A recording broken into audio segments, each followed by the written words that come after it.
right, as we did it before, we are live again. You should see me and three panelists and one moderator who is Stephen. He's going to do a quick introduction as well. And obviously, you've heard from him a couple of hours before already in the opening session. As we did it for the previous panels, feel more than welcome to use the chat and the Q&A section. Sorry we couldn't answer a lot of questions from the audience in the last one. I will make sure that we look at the time for this panel as well, so we might even have the chance to have one or two questions from the audience. And with that being said, I will move myself to backstage, and then Steve, the stage and the mic is yours. Thanks, Patrick. Appreciate the help up to this point. I guess I'll start off by saying I got to give props to Live.io. I think they've done a brilliant job at bringing on the right people to talk about the right issues.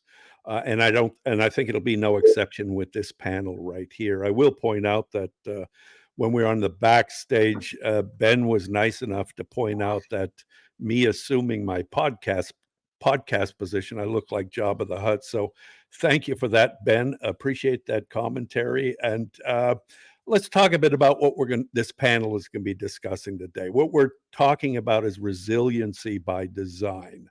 What does the new Wildfire Playbook, what should it look like? And on the panel today, we have representatives from the three most important groups. We have one individual who spends 24 hours a day building, developing wildfire mitigation plans, obsessing over them, ensuring everything is done to comply with those requirements. And then we have a representative who can provide a more global perspective on that. Ben, who'll be talking in a moment here, represents a large consortium of utilities globally that are addressing these particular issues we're talking about today. And finally, the most important person in the room, Kelly, represents the people who actually do the work. It's one thing for utility executives and managers and engineers and experts sitting in a room developing these plans, but at the end of the day, the work has to be done. And today, Kelly's representing that portion of the industry, very important portion of the industry. So I'm going to go ahead and get started here, and I'd like each panelist to tell us your name, where you work, and then answer the following question. What does resiliency by design mean to you? And if you can put it in one sentence, that'd be great. And I'll start with Ben. Ben. Thanks, Steve. So Ben Silverman, I'm the program director for the IWRMC, which is, as Steve described, a global consortium, 30 utilities. We meet on a monthly basis to share across the disciplines that matter for a wildfire risk mitigation plan or a wildfire playbook. What does wildfire or grid resiliency mean to me? It's having a balanced plan that addresses the risks that you expect to see in the foreseeable future, in the near term and the long term. So we'll talk about that over the next hour. Thanks, Steve, for the introduction. Thanks, Ben. And Peter, the person who worries about this stuff 24 hours a day. Yeah, thanks, Steve. And first of all, I'd like to thank Live.io for inviting me to be part of this panel. And it's a pleasure to be able to join with such esteemed colleagues in this space. So my name is Peter Stoltman. I'm the Senior Manager of Wildfire Prevention for Liberty Utilities. We're a small investor-owned utility in California, primarily within the Lake Tahoe Basin on the California side of the lake, as well as some outlying communities on the Nevada-California state line, all within the state of California. And so, for me, thinking about resiliency by design means how do we embed wildfire prevention and mitigation strategies into every aspect of our utilities operation so that it's proactive and not reactive. Excellent. Thank you, Peter. And Peter works, by the way, for those of you not familiar with the Lake Tahoe area, it is one of the most beautiful areas in in the world. And quite frankly, it's also high fire risk danger in that area there. With that, Kelly, please introduce yourself. Yeah, hi, good morning, everyone. I would also like to thank LiveEO for putting this together. I definitely think that, wildfire resilience is on, is on everyone's mind right now. We're seeing a huge transition from it being primarily thought of as a West Coast problem to, now we're seeing that nationwide. So for me personally, I would say that resiliency by design means building those wildfire strategies that are proactive, that are adaptable, and that we can execute in the real world, not just on paper. So with ArborWorks, strategic accounts manager based here in California, but we're nationwide, so we understand, holistically, again, that it's not just a California problem, it is a nationwide problem that we're seeing. Thanks, Kelly. And I'm sure everybody's going to realize real soon here in this discussion that the vendors on the West Coast and fire-prone areas have been actively involved with these issues, building resilience at the utilities. They're very active partners. So moving forward, I want to kind of talk a bit about the status quo. And Peter, I'm going to kind of pick on you for a minute here, and I'd like to ask you, what lessons from recent wildfire seasons that you've experienced, what have you learned from that? And what are the potential limitations of wildfire mitigation strategies that you've seen?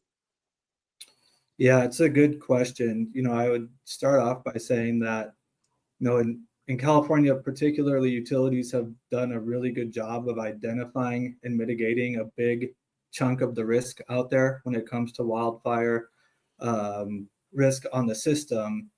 And what we're seeing is that, as wildfire risk is evolving, or maybe our ability to understand it is maturing. And so we're needing to update and change some of our strategies too. The limitations and challenges that I'm seeing is how we account for tail risk. And so we have these really low likelihood events. They're the hardest to model, they're the hardest to predict, they're the hardest to plan for. However, they also seem to be the ones that are most catastrophic. And so if our goal is to eliminate utility-caused catastrophic wildfires, our ability to mitigate and plan and prevent those tail risks is coming to the top and rising as a major obstacle to us being able to consistently achieve that goal. Great. I would add, and I probably should have said this up front about your service territory. You're basically an alpine village. Maybe for the green tree folks in the audience, you can kind of give us an idea of what types of trees you have up there that you're dealing with. Sure. Yeah. So we're, kind of subalpine montane forest. We have, if you look at the makeup of our trees, we have primarily Jeffrey pine, white fir, red fir, western red cedar, lodgepole pine, and that probably covers, actually not probably, of our work orders, I've just named over 90% of the trees that we're touching on a daily basis. We do have some lower elevation territories outside of the basin where we'll run into cottonwoods and Siberian elms, which are maybe some more of your typical bad actors from a utility vegetation management perspective. But those are primarily the trees that we're dealing with on a daily basis, and they're big trees too, right? So we're looking at trees that are 150 feet tall, 40, 50-inch diameter trees sometimes, where we're needing to use cranes to remove these trees, and very technical removals. I would also say we have a pretty high, we're still experiencing high tree mortality in our system. And so we consistently year over year are over 40% removal rate of the trees that we're working. So we're pruning a lot of trees, but 40+% of those trees that we're touching, we're removing due to either they're hazardous or they're dying or dead. Excellent. Thanks for that, Peter. And Kelly, as the people who are responsible for doing that work, for that 40% removal, Do you want to add anything to the comments about lessons learned? Yeah, I think from our side of the field, one of the biggest lessons is that strong planning only goes, it's only as good as its execution. So we've seen strategies that, kind of look perfect on paper, stall out. And some of those primary reasons are, workforce shortages, equipment access. I think Peter, you kind of touched on this in earlier as well, is or biggest bottleneck that I think that we probably see is waste management. So I would say, kind of the more utilities bring in the contractors earlier, the smoother that we've seen those plans translate into that real risk reduction. But yeah, I would say, one size doesn't fit all. Each geography, from California Sierras to Oregon Cascades, that one size fits all approach really just it's not a streamlined solution. And then I think again the largest bottleneck that we probably see is between workforce shortages and then that the wood waste and debris disposal. Two items I think are worthy of a panel discussion in and by themselves. Yeah. Ben, moving on to you, if you had to design a new wildfire playbook from scratch and based on input from your own constituency, what are the main principles you'd enshrine in that? So, Steve, it's really three things. It's how big is the risk?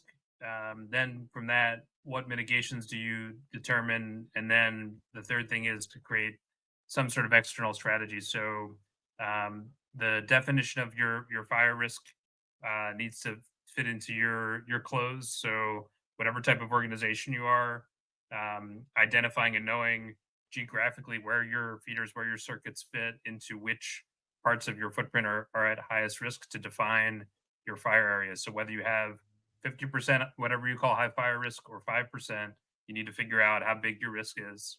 And then from there, once you have a decent sense of that, and folks believe that internally, you can start to think about mitigation. So there's essentially going to be near-term and longer-term mitigations, and certainly many things in between. So as you look at your asset veg plans, associated near-term options you might have within operations and all the stakeholders in your footprint, where can you start to do things now, and where are things going to take 1 + 2 years to get in place? And so obviously bigger system hardening changes to your whole veg approach are going to take multiple years, and other things you're going to be able to do a lot faster with coordination, communication with your existing emergency infrastructure. And then the external strategy needs to be also fit your clothes, depending on what your geographic organizations are asking for, or demanding, or trying to figure out. You want to get into an influencing position, which is informed by what you're actually doing. So you don't want to get too far ahead.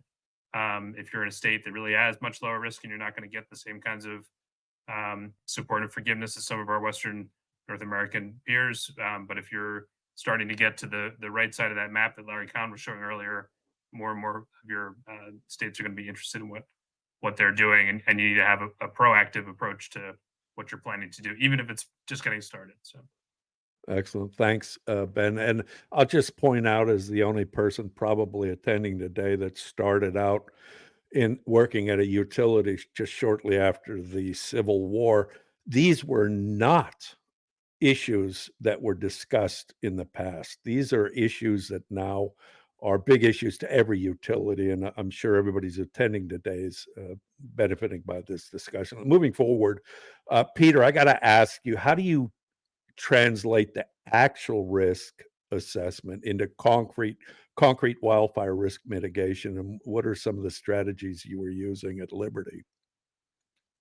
Yeah, that's a good question. And identifying the risk is one thing, right? And then, like you say, what do you do about is the next. And we have, if you're looking at just strategies that we're doing, from a vegetation management standpoint,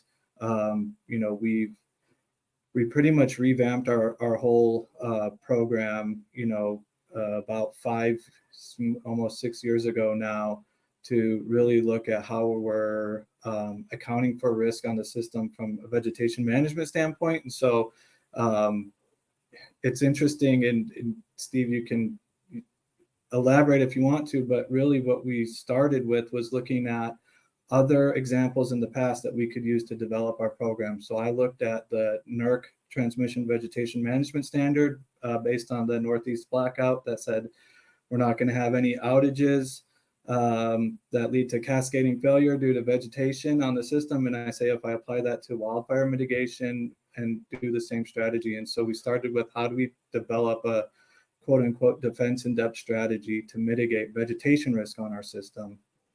And really taking the same approach that came out of the NERC alert and the NERC standards after the Northeast blackout. Excellent. And I have to applaud you for that. I think a great benefit came to the bulk electric power system, but as a result of the adoption of FAC 003, the NERC alert, as you just mentioned. So for those of you in the audience that aren't familiar with that, you should become familiar with that. And Peter, I think that's probably the correct approach, applying those types of standards to distribution. Ben, do you have anything to add? I mean, you're working with utilities all over North America, even Australia. Do you have anything to add to what Peter just mentioned? Nothing to add. I think we were going to talk a little bit more about the kind of comparisons and stuff we do, Steve, if that was what you wanted to get into. So, so I think there was a natural transition to what Peter was just describing, and just to give folks a sense of one of the big things that the IWRMC does and what our members appreciate. It's hard to do on your own or in a smaller set of companies. So we are, what I mentioned in the start of the conversation, that we're multiple utilities and we meet on a regular basis. And one of the things we do as part of our program, part of the concept of the inception of this, was benchmarking comparisons. So there's not, I've been surprised to find there are not many groups that are comparing preparedness for this challenge. And so we do that through benchmarking. And so it's much less about the hard performance data, because fortunately, there's very few large catastrophic fires. And unfortunately, there's still a lot of smaller fires that we're all worried about, whether they're going to become much worse. And of course, if they're caused by utility infrastructure or otherwise, there's still risks for our equipment to make them even worse. So we have at least 3 types of flavors of benchmarks that we do. And the reason why they're especially powerful is that I meet a lot of companies that are about to start their mitigation plan, and they can only call either neighboring companies or a couple guys they know that they met at a meeting, and they can talk to 2 or 3 companies pretty quickly. But what we do is we ask everybody in the program to participate in our surveys, and therefore we can spit back to each other. You can get 15, 20 responses to a problem or a challenge that your manager's having. You look up and research in ways that are hard to do on your own. So we do within our working group structure, we do what we call rapid surveys, where you get to, if your working group agrees it's an important topic, you create a couple question survey, and within a month you can get a couple responses from all the members of the program, and that's been super helpful.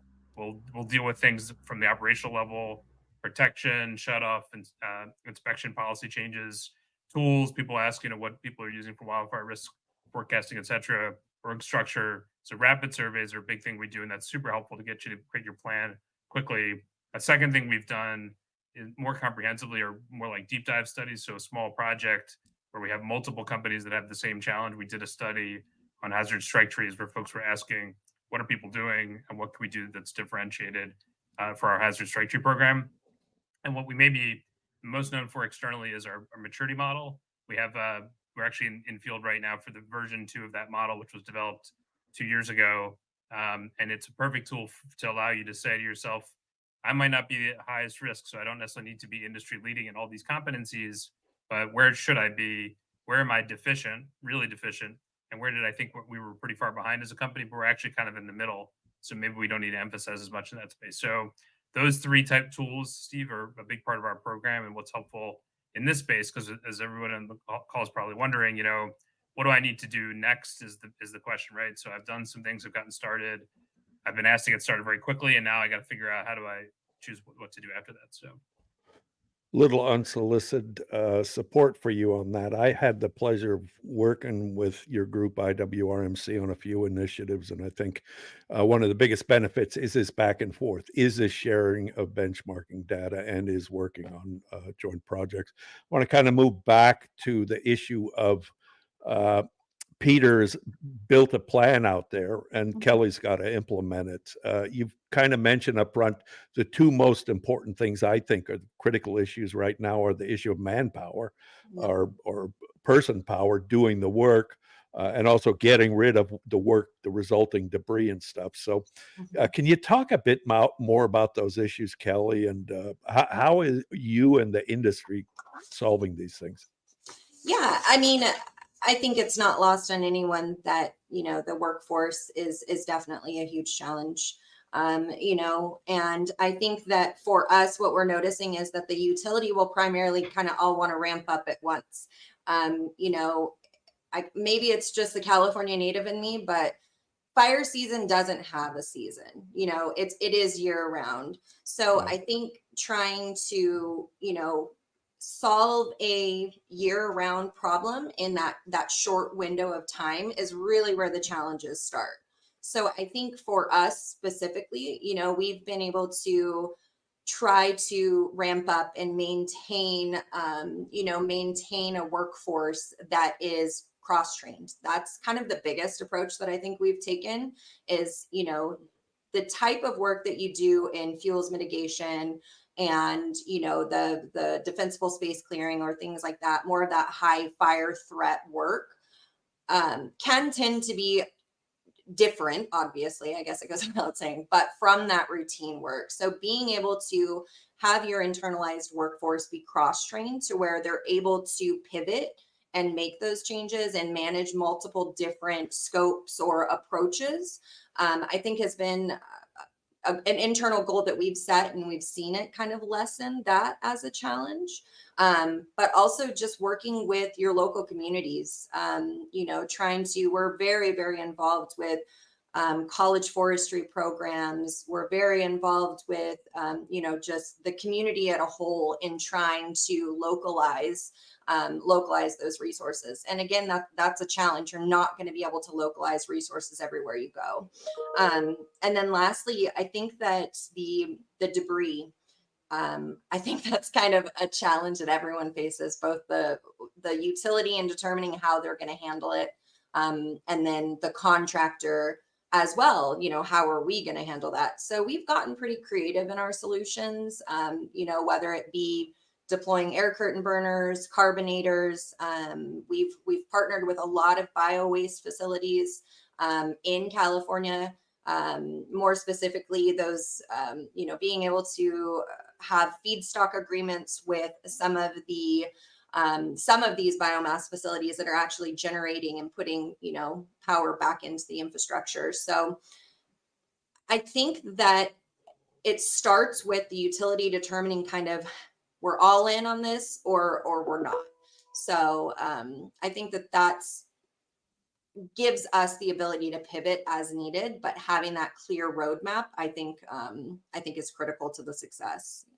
I think that's a good segue into my next question for Peter, and that is part of this new playbook is probably involves increasing your technology.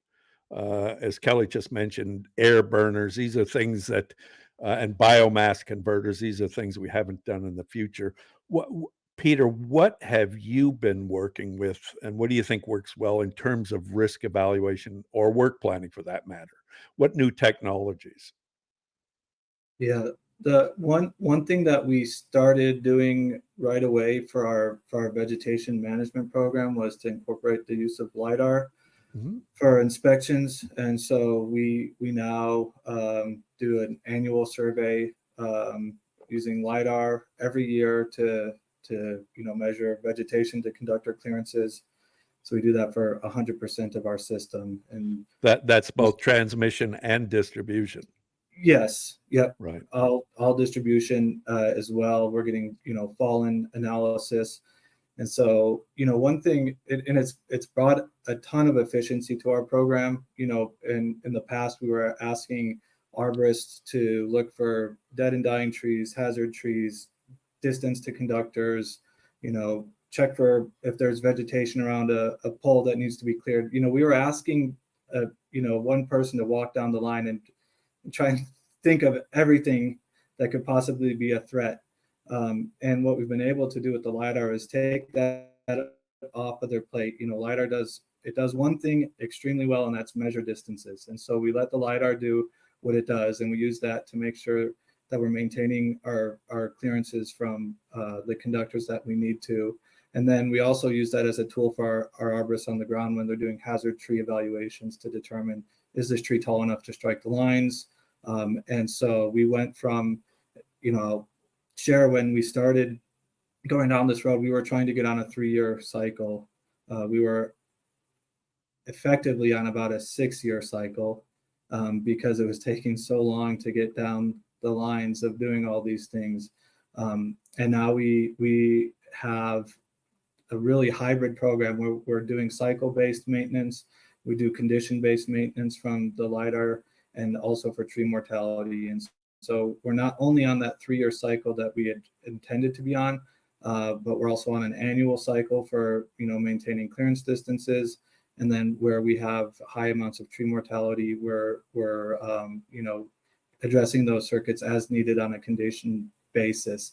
And so the technology kind of allowed us to define scopes within the program and gain efficiency that way. Another thing I'll add is we went to a completely digital platform for work management. We were kind of a hybrid digital. We were creating work orders on a digital system, but then creating paper work orders for tree crews. We kind of got over that hump, and now everything's totally digital. So work management, work order creation, quality control, all of that's happening digitally, so we can see what's happening real time. And then we have been able to pull that into business intelligence dashboards, so we can see all the work that's happening on the system, how we're tracking progress. And we were talking earlier about the Office of Energy Infrastructure Safety, and that's one of the benefits of I may complain about the level of audits that we go through at times, but it's also helped us to really, really dial in our program tracking, prioritizing work. And so we have a system in place where if an arborist says that a tree needs to be removed within 60 days based on the priority level of that tree, we know on a daily basis if we're starting to run up against our own timelines, those are getting flagged in our system. Our arborists are checking it on a daily basis. So we have really, really good visibility into everything that's happening on our system at all times. And we're continuing to look at other technologies as well. Satellite imagery is one that we keep going back to and trying to kind of figure out if that's can fill a gap for us. And as a utility manager in this space, I will say it's a unique challenge because there is so much new technology coming to market to help solve this problem. The challenge is sorting through a lot of that technology, and I think that's maybe where Ben and his group comes into play, is where we can talk to other utilities and say, hey, have you tried? Because I'll do this. Hey, this company reached out to me. They've got the next thing that's going to fix my wildfire problem tomorrow, if I just write the check. And I can call and say, I'll ask the other utilities, have you tried it? What's it look like? What's the implementation look like? And all those things. So there's no shortage of emerging technology coming to the table, but being smart about how you implement it is another unique challenge that we're getting better at. Great. Kelly, you want to add anything about technology above and beyond the curtain burners and biomass plants? Yeah, no, from the field perspective, I think that technology is kind of twofold. You have kind of your digital technology, and then you have operational technology, which I feel like I kind of covered with, trying to find creative solutions to the work that we actually perform. But for digital technology, what we have seen that's been really transformational for us is kind of the GPS and BI dashboards. So we've worked with, you know, I think Peter, you kind of hit the nail on the head. They're going to solve all the world's problems if you just write the check. But we have seen really great success from, you know, from a partnership in developing that kind of tracking, you know, the tracking software where we're seeing kind of where our crews are at, what, you know, what units they're closing out or what work they're performing. So I think that, you know, we've seen a huge increase in, you know, our efficiency, and then also, you know, back to our partners in the transparency there. So additionally, with the digital technology, I would say we've also recently digitized all of our safety.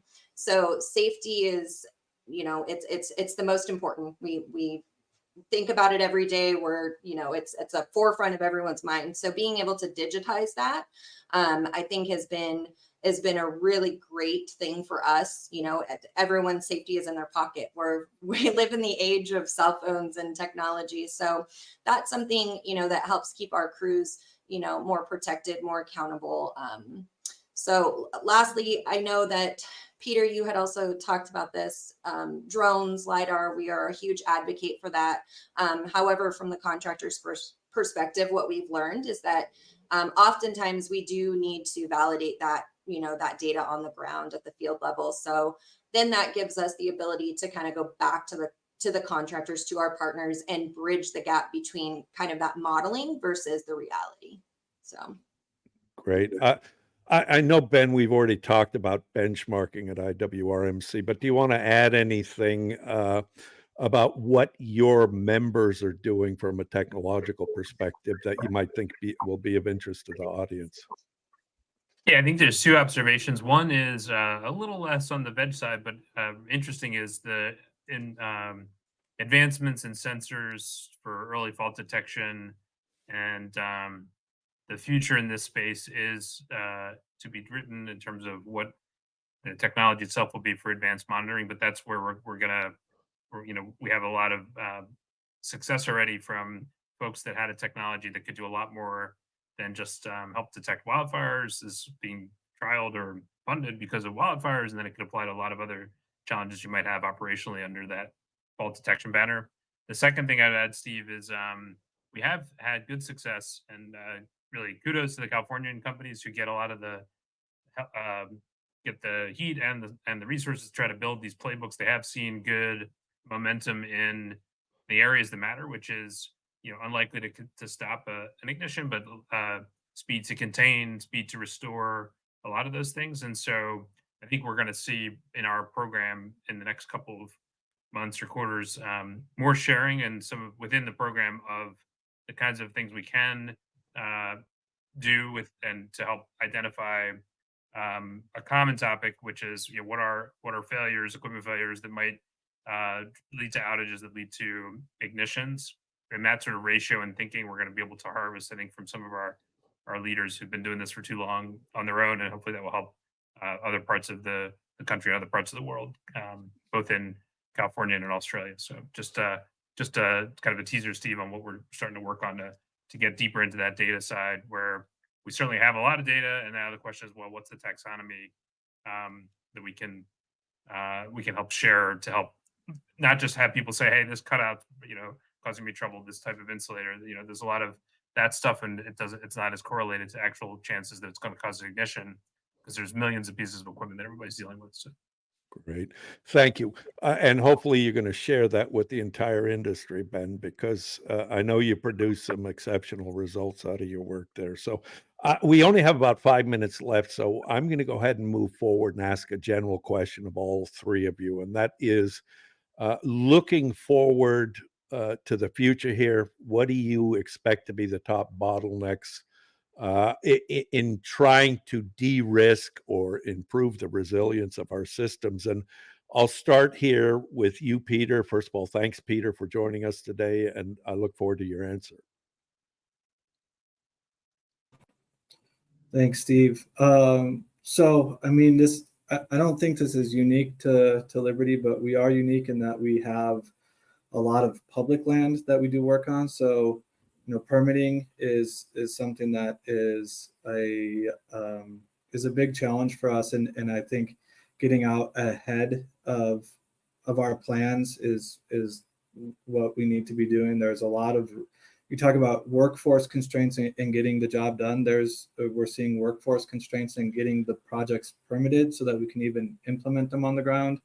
And so as a utility, we're looking for ways that we can help speed up the process of permits, and, working with those agencies, whether it be, the Forest Service, Caltrans, state parks, Fish and Wildlife, the SLU. Here we have Tahoe Regional Planning Agency. There's no shortage of agencies that we work with. So trying to collaborate together to get things done. And the other thing we're seeing more and more a concern throughout the state of California is rate pressure. I mean, all of this work costs a lot of money. Mm-hmm. We're putting, vegetation management alone, we've tripled our budget, and that happened almost overnight, to really get to the place that we're at. And if we keep going at that pace, ratepayers are not going to be able to afford electricity. And we're seeing it in California, right? There's new bills being passed to help relieve rate pressure on customers. So how do we continue to do this work and then get to that tail risk that I was talking about? The farther you get on that curve to that tail risk, usually the more expensive it gets to get that little bit of risk. But it's, like I said, that could be the one that's going to really cause you a lot of problems. So, budget constraints, I think we've been really fortunate in the past few years to say, hey, we know this is going to cost money and we need to do it to mitigate risk. But we're really getting to that point now where we're having to figure out an equilibrium that's going to be able to be that burden that we're putting on ratepayers to do this work is getting pretty high. So how do we manage that and still provide, a reliable and safe and cost-effective service to our customers? Thanks, Peter. And we've got 1 minute left for each you, Ben and Kelly. Ben, closing comments for a minute. Any advice? I think the two things. One, just to carry on a couple of things Peter just described. One is this is the next wave of data challenges that everyone's facing, right? So the chance that a tiny ember will cause a major fire in your footprint is what everybody's scratching their heads about. So obviously going to have to get your arms around the data, but there's a lot of resources and ways and approaches to do that. The second thing is just hit home what Peter just described. This is about where the boundaries cross. So whether you're a large or a small utility, you have the ability to get to break, where it matters is when the fire crosses your footprint to someone else's or vice versa. What are the rules of engagement? How do you work with agencies that do actually also cross some of those geographic boundaries or don't? Similarly, the concept of the wildland urban interface is no longer a wildland or wildfire out only in the rural areas. It's across suburban, urban, rural areas. And so we need to think as communities differently. So as you cross boundaries, that's where the rubber hits the road. Peter described that well too. So Kelly, go ahead. Yeah, I think lastly, my advice kind of to our utility partners is that are just getting started is don't try and go at it alone.